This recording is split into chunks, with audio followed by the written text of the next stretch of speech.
అమ్మా మీ పేరేంటమ్మా? నా పేరు దుర్గాబాయి సార్. ఏంటిదమ్మా మీరు? నేను మహిళా సేవాదళ సార్. నేను రాష్ట్ర సెక్రటరీయా? రాష్ట్ర సెక్రటరీ. ఇప్పుడు మీరు ఎక్కడ ఉన్నారు?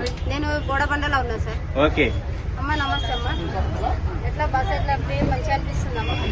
అందరికి ఆదాయం మంచిగా అనిపిస్తుంది. లేకుంటే ఏమైనా కష్టం అనిపిస్తుంది. స్టార్టింగ్ లో కష్టం అనిపించింది, కొట్లాడుకుంటారు ఆడవాళ్ళు. ఇప్పుడు మంచిగా ఉందమ్మా, ఏ గొడవ లేకుండా. అంటే బస్ ఫ్రీ అవసరమేనా మనమ్మ? బస్సు ఫ్రీ తీసేయమంటే మంచిగా నడుస్తుంది. అంటే కొంతమంది తీసేయమంటున్నారమ్మా. లేదమ్మా హీరోలు ఎక్కడ పోతున్నారు? అదే అమ్మా బస్సు ఫ్రీ తీసేయమంటున్నారు. మరి తీసేస్తే మంచిగా ఉంటుందా? కాదు, మధ్య తరగతి వాళ్ళు ఎక్కడ పోతారు? పేద పిల్లలు ఉంటారు, చదువుకునేటోళ్ళు. ఎట్లా నాన్న పేదోళ్ళ కోసం ఆలోచించాలి కదా, ఉన్నోళ్ళ గురించి ఆలోచిస్తే ఎట్లా? బస్సు తీసేయమంటున్నారు, ఫ్రీ తీసేస్తే ఎట్లయితే పాపం పేద పిల్లలు, చదువుకునే పిల్లలు పెడితే మంచిగా ఉంటుంది. ఫ్రీ బస్ అవసరమేనా అమ్మా? ఫ్రీ బస్ అవసరమేనా? ఎలా ఉందమ్మా ఇప్పుడు మీకు? ఎక్కడి నుంచి వస్తున్నారు?